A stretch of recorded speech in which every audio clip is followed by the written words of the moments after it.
જુનાગઢના અનેક રોડ રસ્તાની જ્યારે વાત કરીએ તો ગઈકાલે કે પરમ દિવસે જવાહર રોડ ઉપર જે ડોક્ટરને પણ ત્યાં નીચે આવી અને સારવાર કરવી પડી હતી. અનેક રસ્તાઓની હાલત ખરાબ છે.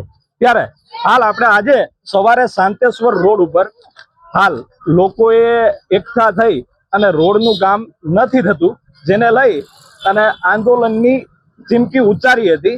ત્યારે અનેક સ્થાનિકો અહીંના વિપક્ષના કોર્પોરેટર આપણી સાથે જોડાઈ ગયા છે. એમની જ સાથે સીધી વાત કરશું શું મામલો છે અને કઈ રીતે હાલ જે અત્યારે આજે સવારે આ રસ્તાને લઈને આપણે આંદોલન કરવું પડ્યું, શા માટે? આપણે જોઈએ કે અહીંયા હોળી પહેલાના જે રસ્તો છે એ ખોદી નાખવામાં આવ્યો હતો. જે શાંતેશ્વર મુખ્ય રોડ છે, આ ડબલ પટ્ટી રોડ છે અને અહીંથી ઠેઠ ઓગણનગર સુધી આ રસ્તો જાય છે. આપણે જોઈએ કે આ રસ્તો ખોદ્યા બાદ આપણે હજી 2 થી 2.5 મહિના જેવો સમય વહી ગયો છે અને એમાં આપણે જોઈએ કે ગટરના કનેક્શન, પાણીના કનેક્શનનો જે તૂટવાની શાંતેશ્વર ઓગણનગરથી માંડીને તમામ સોસાયટીના લોકો પરેશાન થઈ રહ્યા છે.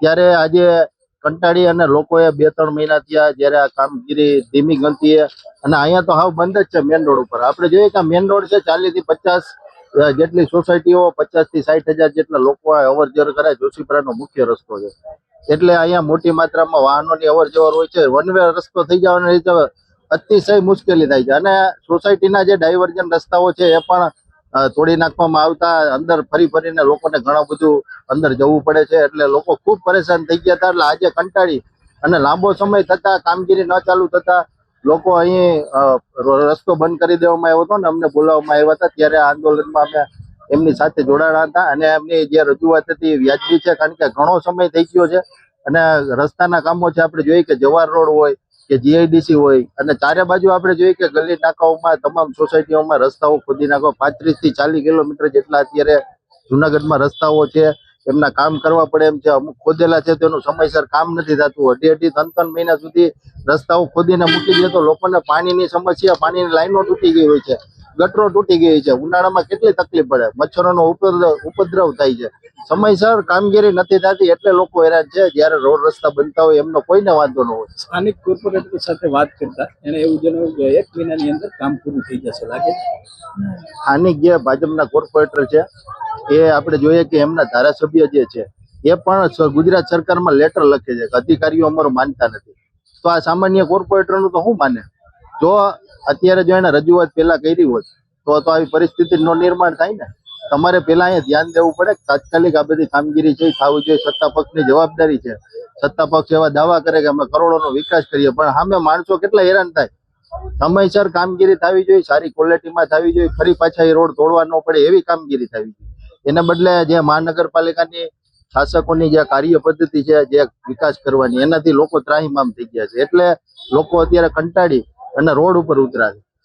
આપણી સાથે સ્થાનિક પણ જોડાઈ ગયા છે, તેમની સાથે પણ વાત કરીશું. ખાસ કરીને કેમ ધીરજ કેમ ખૂટી રહી છે? કામ બરોબર થતું નથી કે વિલંબ થાય? કામ તો થાય પણ કહેવાય ને કે લગ્નનું દાડે, બરાબર કે આજે 2.5 મહિના થઈ ગયા છે પણ કામ એટલી ધીમી ગતિ હાલે કે હવે લોકોની ધીરજ ખૂટી ગઈ. અને આ લોકોની એક સિસ્ટમ છે કે તમારું કામ ક્યારે ચાલુ થાય કે રોડ રસ્તા બંધ કરો, આંદોલન કરો, પછી કામની શરૂઆત થાય, ત્યારે તમને બાંધરી આપે. આજે પણ એવી જ કંઈક બાંધરી આપી કે 12 કલાક 24 કલાકમાં તમારું કામ શરૂ થશે. એટલે અમને તો વિશ્વાસ નથી જ, નહીં જ થાય, કારણ કે અમે આખા જુનાગઢની અંદર જોતા રહેલા છીએ કે આની અંદર ખાલી વચનો ને વાયદાઓ આપવામાં આવે છે અને કંઈ થતું નથી. પણ જો એ લેખિતમાં કીધું તો એના માટે કોઈએ કાંઈ જવાબ આપ્યો નથી.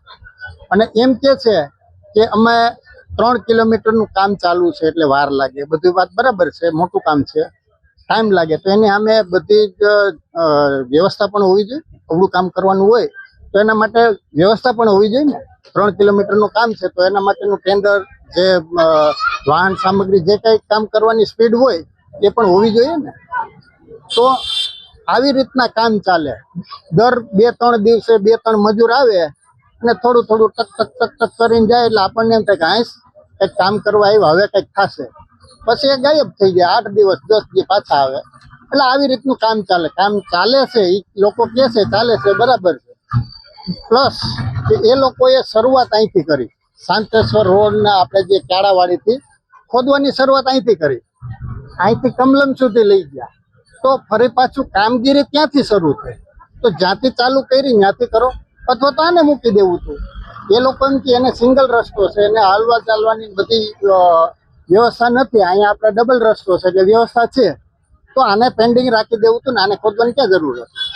2 ફેઝમાં કામ કરવું હતું ને, બરાબર છે. એટલે આવી રીતના પ્રશ્ન અમારા છે. દાદા, ખાસ કરીને તમે અહીંયા ચાલવામાં કઈ પ્રોબ્લેમ થાય છે? અને બહુ પ્રોબ્લેમ થાય. શું કેટલા સમયથી આ ખોદેલું? 2 મહિના ત્યાં ખોદેલો છે અને બહુ પ્રોબ્લેમ થાય. તમારી શું માગણી છે? આજે આંદોલન તમે કરવાના હતા. અમારી માગણી છે કે રોડ જલ્દી ચાલુ થાય એવું અમારી માગણી છે. તમને લાગે છે? અમને લાગતું તો નથી પણ હવે માગણી છે. ખાસ કરીને યુવાનો પણ આપણી સાથે જોડાઈ ગયા છે, આપણે વાત કરશું કેવો પ્રશ્ન છે. અને આ પ્રશ્ન બહુ જટિલ છે. આમાં તંત્ર કઈ ધ્યાન દેતું નથી. આ છેલ્લા 3 મહિનાથી શક્તિનગર થી લઈને શાંતેશ્વર સુધી વન વે રોડ છે, દૂરની ડમરી ઉદી છે, વારવા કોઈ આવતું નથી. પછી ગટરના પાણી પીવાના પાણીમાં ભરી ગયા છે, પીવાની પાઇપલાઇન તૂટી ગઈ છે. આમાં લેડીઝ લોકોને પાણીની હાલાકી છે, એટલે માથે ઉનાળો છે. આમાં અમુકને ડારના પાણી ફૂટી ગયા હોય એટલે તંત્ર પાણીમાં કઈ નથી ધ્યાન દેતી, ગટરના વનમાં કઈ ધ્યાન નથી દેતી. છેલ્લે આ રોડ 3 મહિનાથી બનેલો છે, એનું કામ એકદમ થાય છે પણ હાવ ધીરે ધીરે. માથે ચોમાસું છે એટલે તંત્રને નમ્ર વિનંતી છે કે આ રોડ જલ્દી કરે. તમને શું લાગે, કામ થશે? વહેલું થશે? કામ તો અમને તો એવું લાગી રહ્યું છે કે આ ભ્રષ્ટાચારી સરકારની અંદર ધારાસભ્ય જે ભારતીય જનતા પાર્ટી ના મુખ્યમંત્રી એના હોય, વડાપ્રધાન એના હોય, અને જો ધારાસભ્ય એનો હોય અને એને લેટર લખવા પડતા હોય, અંદર ભાજપની અંદર ભ્રષ્ટાચાર માટે ક્લિપો બહાર પડતી હોય, વિડીયો બહાર પડતા હોય, અને એનું કરતા નથી તો આ રોડ ગટરનું કામ તો ક્યારે કરશે? મારા એક મિત્ર કોર્પોરેટર સાથીએ એમ કીધું કે આમાં કરોડોનું અમે કામ ચાલુ કર્યું છે, કરોડોનું કામ ચાલુ કર્યું છે, પણ ગોકળ ગાયની જેમ. પણ આ ક્યારે ચોમાસા લગીમાં પૂરું કરી દેશે ખરા? આજે ન છૂટકે ગાંધી ચિંધ્યા માર્ગે અમારે આંદોલન કરવાની ફરજ પડી છે, પણ ત્યારે એ વાયદા દઈને ગયા છે કે અમે 2 દિવસની અંદર કામ ચાલુ કરશી.